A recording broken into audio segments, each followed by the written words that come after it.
Salut à tous, aujourd'hui j'aimerais qu'on parle de cocon sémantique et de content marketing.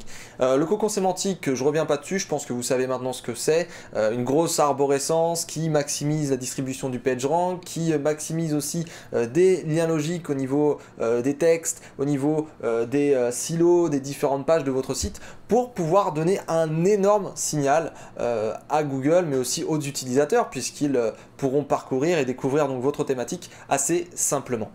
Le cocon sémantique, j'aimerais l'aborder aujourd'hui avec une approche un petit peu différente qui est l'approche du content marketing. Je vois beaucoup de personnes qui font un cocon sémantique et qui se focalisent juste sur le positionnement. C'est-à-dire qu'ils font des textes, ils font leur arborescence, éventuellement avec l'aide d'outils comme cocon.se, les métamos, YourTextGuru, 1.fr, Visiblis, toute la famille cocon sémantique. Il y a vraiment énormément de choses aujourd'hui.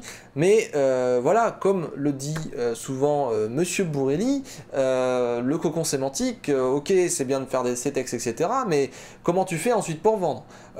Et moi, c'est pareil, quand il y a quelqu'un qui vient pour une validation de cocon sémantique, je me rends compte qu'ils ont fait les textes, tout ça, mais ils ont vraiment tout cloisonné, ok, certes, encore que souvent il y a quand même des problèmes avec les menus et le footer, mais quand c'est bien fait, c'est du texte, comme ça, des gros pâtés de texte, et à l'intérieur, il n'y a pas de fuite du tout. On ne va même pas faire un call to action vers un produit du catalogue, on ne va même pas proposer une fuite vers une partie du tunnel de conversion qui est beaucoup plus intéressante, et c'est tout simplement dommage.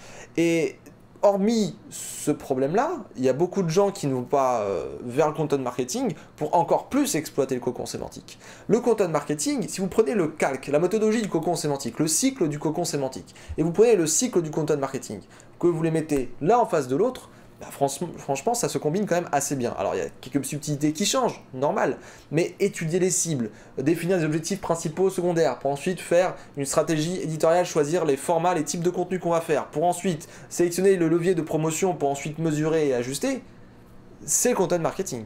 Et vraiment, le content marketing, vous pouvez l'appliquer sur n'importe quelle partie de vos cocons sémantiques. Quand vous avez un comparateur de prix, quand vous avez un quiz, quand vous avez, je sais pas, un espèce de questionnaire qui va faire en sorte que vous avez trouvé votre super produit qui correspond à votre persona, c'est super important.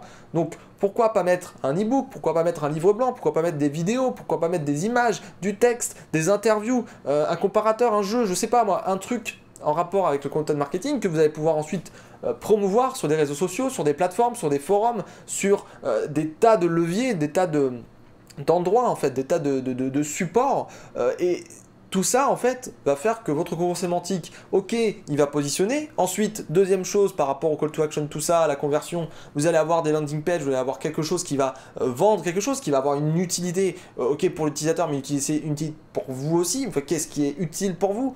Et puis ensuite, vous faites du content marketing, et puis vous rayonnez, vous montrez votre valeur ajoutée. Et le référencement naturel, j'y reviendrai dans une autre vidéo sur ma philosophie du SEO, mais vraiment... le référencement, c'est quoi? C'est faire une base technique. On met tout à plat pour que le moteur puisse comprendre et ne pas avoir de soucis avec des conneries d'URL, des conneries de paramètres, pour pouvoir comprendre ce qu'on lui propose. Le contenu, c'est la valeur ajoutée, c'est ce qu'on propose sur le site qui va faire que la personne va être contente. Alors, ça peut être un produit, mais tout le texte, etc. autour, c'est quoi? C'est le discours du vendeur dans un magasin. C'est que des tas de ressources qui sont là pour que l'utilisateur ait toutes les clés en main, toutes les clés en main pour pouvoir répondre à ces questions, ces problématiques, pour pouvoir être prêt en fait à acheter. Et une fois qu'on a fait ça, on monte notre boulot.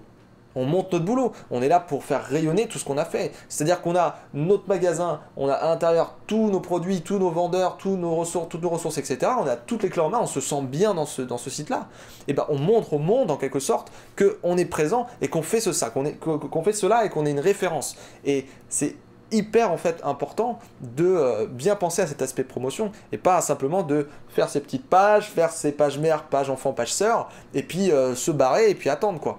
Ça marche pas comme ça, c'est beaucoup plus profond que ça et la philosophie derrière le cocon et derrière tout le référencement, pour moi c'est vraiment du marketing, de la communication, de la transparence, de l'expérience utilisateur, de l'ergonomie, c'est tout un tas de choses, tout un tas d'émotions, tout un tas de vraiment un statut quoi, c'est un statut, c'est un état d'esprit, c'est un spirit, et l'état d'esprit qui est derrière tout ça, il est super important à comprendre, et c'est pour ça que le cocon sémantique aujourd'hui, je pense que ok, ça marche, c'est bien, mais call to action, faire en sorte que ça vende, pour ensuite être créatif et pourquoi pas faire du content marketing et pourquoi pas d'autres choses à côté, c'est vraiment super important. Voilà, sur ce, bonne journée et à demain pour une nouvelle vidéo. Bye bye.